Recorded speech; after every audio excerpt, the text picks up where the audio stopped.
Hey everyone, my name is IBK and I lead the point of sale engineering team. And along with me will be Cody DeBacker today, who leads offline marketing. So we are excited to talk to you about pop-ups and point of sale. Over the course of Unite, you heard a lot about our work in e-commerce, but today we're going to talk to you about a form of commerce that has been around for a lot longer. We're going to talk about some of the things that we've learned over the last couple months and couple years, and some of the opportunities that exist for you.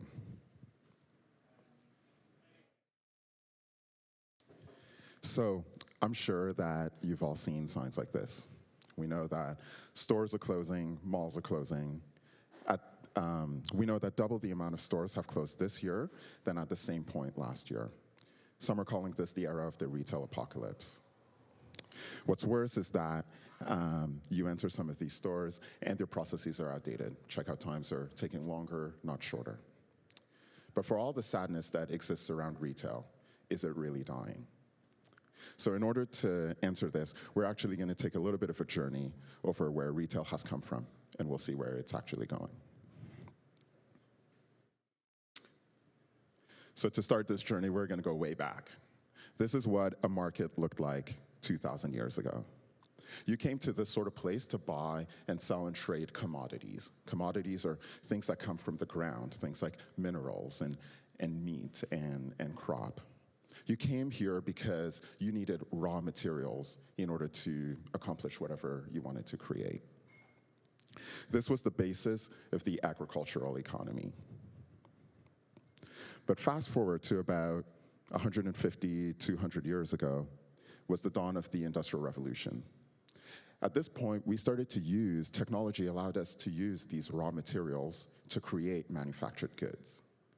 Now, there was a lot of value to be realized out of manufactured goods because put together, these were worth more than the raw materials that was used to create it.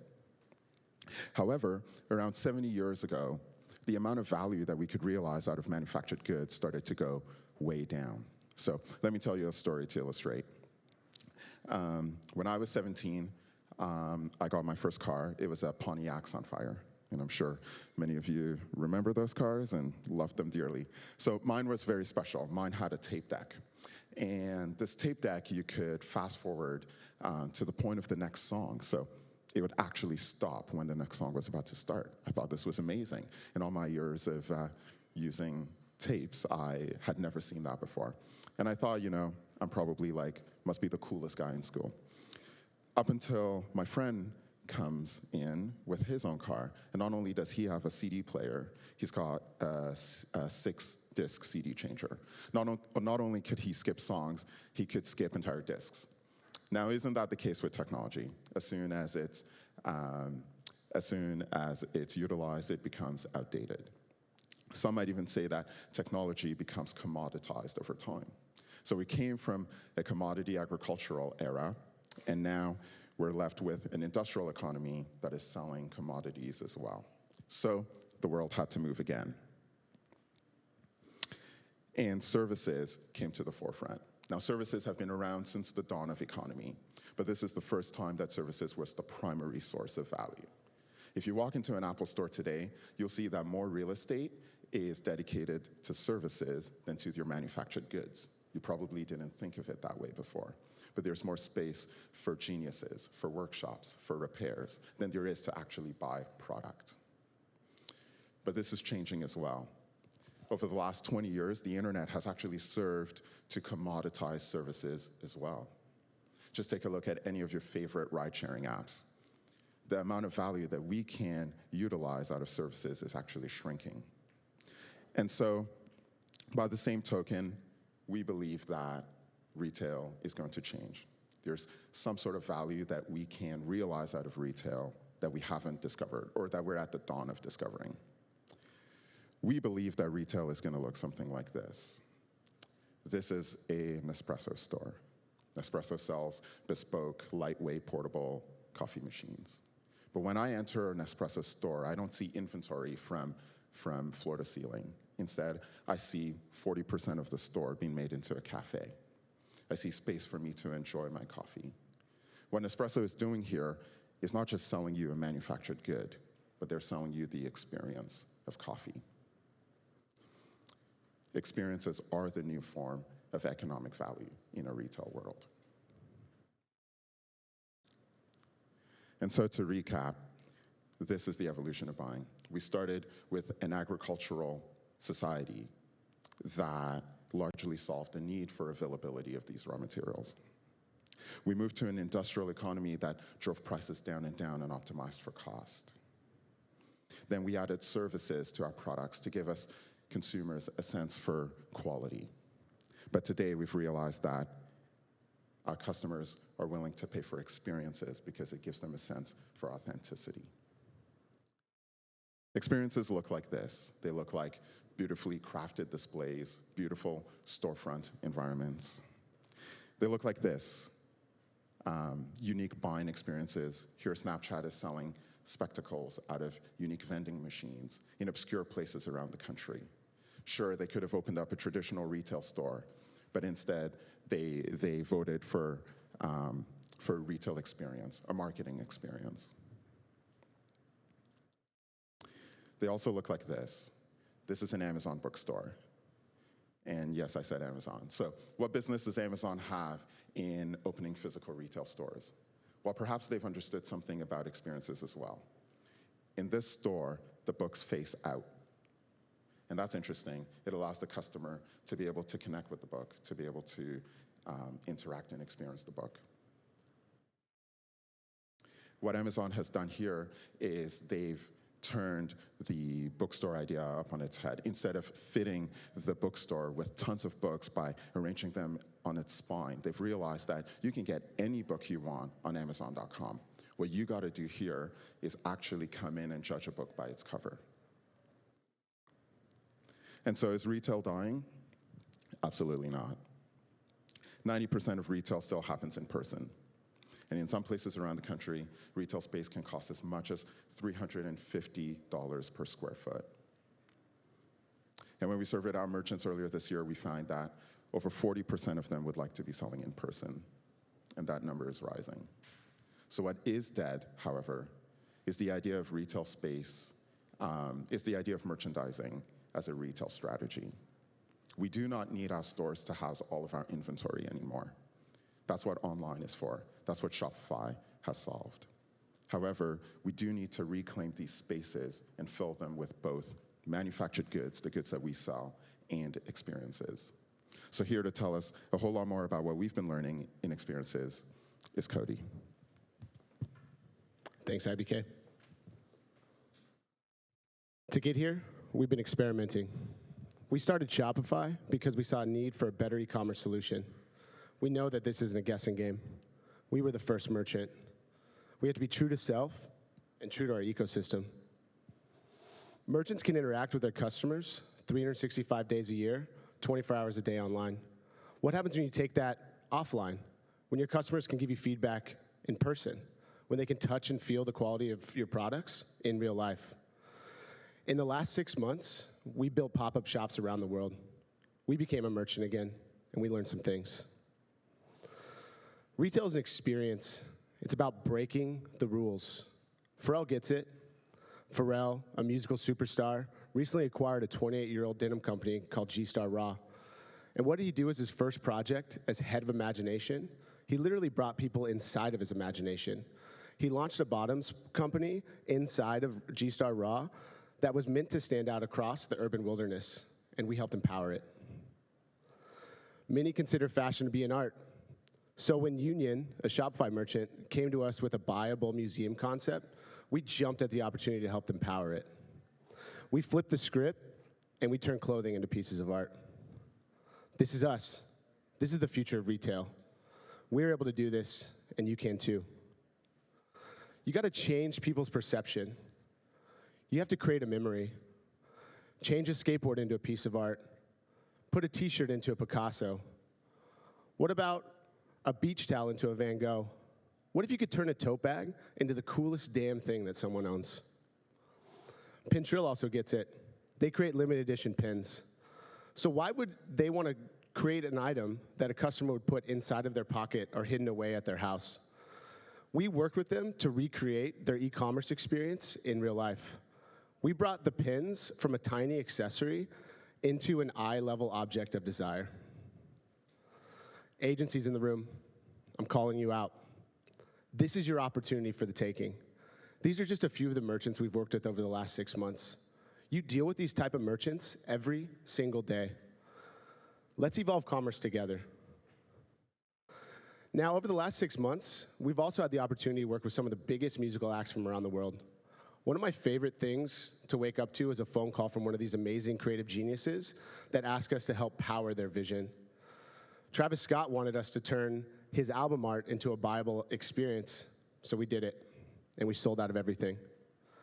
Big Sean recently wrote, directed, and produced a documentary series to go with his latest album. So when he said he wanted to put fans inside of that, we jumped at that opportunity as well, and we brought it to life in 4 cities around the globe simultaneously. The Weeknd recently reinvented his sound and his look with his last album drop and haircut.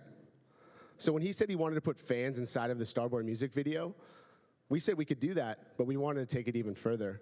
So we worked with Abel to make sure that he was there in person, and we took it even further than that, and we made sure that he was playing his album for a few select fans in a room off of his own laptop.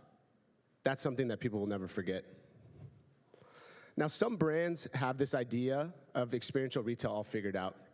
They've created a fandom and a following around their permanent retail locations. With mobility of our point of sale, you can take these experiences anywhere, literally. We have recreated some stores around the world with some of these amazing merchants. Merchants like Bape. We wrapped uncommon objects in their iconic camo print to emulate the walls of their Tokyo store, and we made it feel just like home. Another Shopify merchant, Atelier New Regime, they wanted to recreate their Montreal store in real life in a 10 by 10 space. And we were able to help them do that by eliminating the need for a cash wrap, by giving them the new point of sale card reader and a mobile device. This just shows that you can literally power anything with an iPad and a card reader. Now today I want to walk you through one more of these pop-up shops, the biggest pop-up shop of all time. This one was a little bit different than the other ones I've described. This one was a real challenge. We became the merchant. We sourced locations, we interviewed, hired, and trained the staff. We took risks on design, we failed. We tried again, we failed some more. But we never lost sight of building for the customer engagement inside of this experience and this store. And finally, we nervously opened the doors without knowing what was in store for us. We built it, and we succeeded. And we did it with Kylie Jenner and tens of thousands of her biggest fans.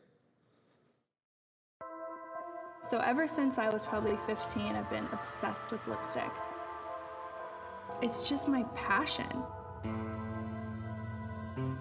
I never imagined it would become as big as it has.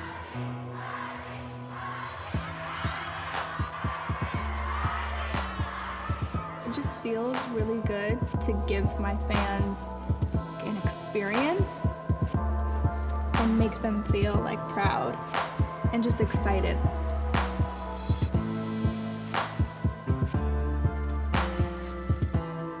So when I see everybody come together in one place to feel the love, you know, it's the best.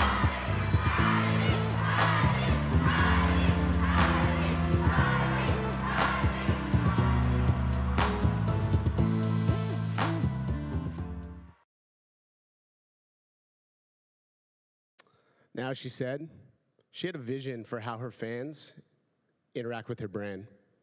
She does all of this for her brand story. Retail allows you to play with the senses and capture more than just sight and sound. The fans that could only see and hear her online, now they can come inside of her world. They can touch her products. They can interact with retail displays. They can talk to people who are also obsessed with her and her products. They can experience her brand in real life. Now, not everyone got to meet her, but by coming into the store, they felt directly connected to her. Now I'm going to drop a knowledge bomb to everyone in the room, and those of you watching at home, get ready. Not all of us can be Kylie Jenner. I know, it's really difficult. I'll allow you a moment to process that. But I will tell you something we can do. We all have the opportunity to give our customers a reason. We have the tools, we have the technology. Now is the time to act and bring people into the discovery of their own brand story. This is the internet coming to life. This is making commerce better for everyone. Now, not only did KYLIE leave a lasting impression on those visitors of her store, she left a lasting impact on this once dead retail location. So let's back up. I mentioned before that we had to put on our merchant cap again to make this thing a reality. Before we came in, the store was dead. Once an event space, born again from a closed down rug store in Manhattan, it has taken on many appearances, likely conceptualized and created to house someone's entrepreneurial dream, much like the malls and retail stores from around the globe.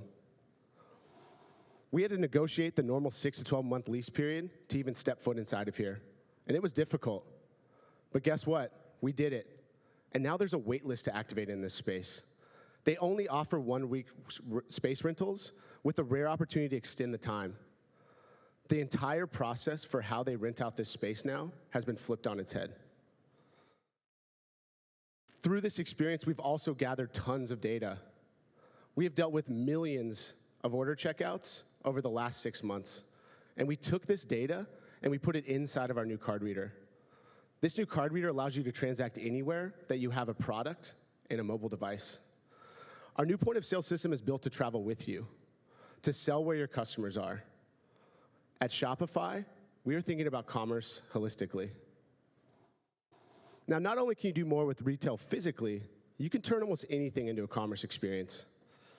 Don't believe us? Let's go back to Unite. We were already implementing the store of the future in that room. As you walked around, we were heat mapping to see which products were gaining more attention, as well as even tracking things like people's height. This allows us to better understand how crowds deal with store layout and product layout. We also allowed you to buy almost anything that you could see and touch inside of that space. We did this because your merchants, they don't want to walk into the future. They want to run full speed and smash through the walls with the tools that we're giving you. But we need your help. We've shown you what this can look like, and that retail is no longer limited to 4 walls. We will provide the platform to reinvent along with you. Look at it as a software-first mindset that will allow this room and those of you watching at home to define the future of retail. And now I kick it back to IBK to explore this further. So you've heard a little bit about where we think retail is going, and you've heard about some of our experiences in understanding this space and learning it inside and out. And so why do it with point of sale? Well, in April, we launched this beautiful product, and it's the first time that we've designed and launched a physical product that matches our brand, but that we feel will augment our merchants' business. But what this product represents is not just a new piece of hardware. It represents an increased investment into retail and point of sale by Shopify. When we set out to build point of sale, we set out to build it for the likes of Jaya, a merchant out of Toronto who sells online and in person. We set out to build the type of point of sale that's connected by default and not bolted on as an afterthought. The sort of point of sale that can handle both in-person and online returns, exchanges, discounts, and customer profiles. But when we sat back and understood our merchants a bit better, we realized that there's not much that separates Jaya's owner-led business and KYLIE's multiple pop-up activations. We realized that in the world of experiences, we are able to serve them both well. Both were able to extend your online brand offline with Shopify Point of Sale.